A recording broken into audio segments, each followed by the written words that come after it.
So if we look at standards and the tools available to fight climate change, there's several examples that exist, and we'll discuss some of those in this video.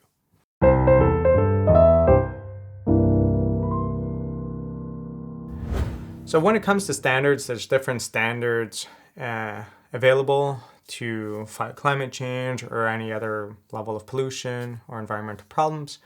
In this specific video, we're going to look at different standards that may be used to fight climate change.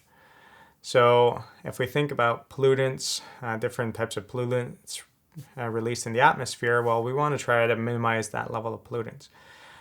Whether it causes smog or greenhouse gas emissions to cause climate change, we want to reduce some of that pollution.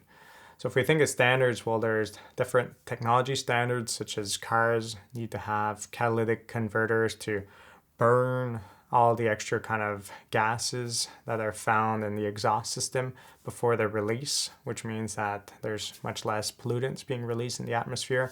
That's an example of a standard being applied to reduce the amount of airborne emissions coming out of cars. Another example that we could think about with regards to standards is just kind of banning outright certain products.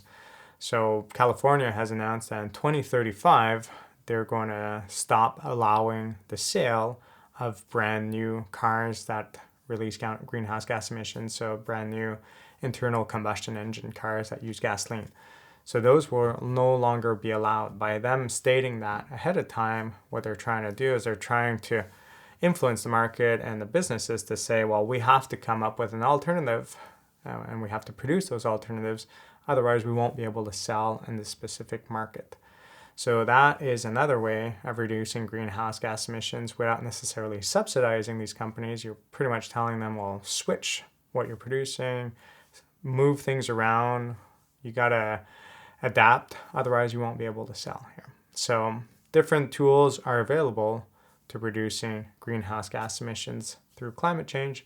Those are just two little tools that I wanted to share with you guys to help you understand different tools that are available to you with regards to your environmental problem to solve it. So hopefully this was interesting. I'll talk to you soon. If you found this video interesting, please consider subscribing or joining my class where I guide you to apply and expand on the information found in these videos to real life examples. Have a good day.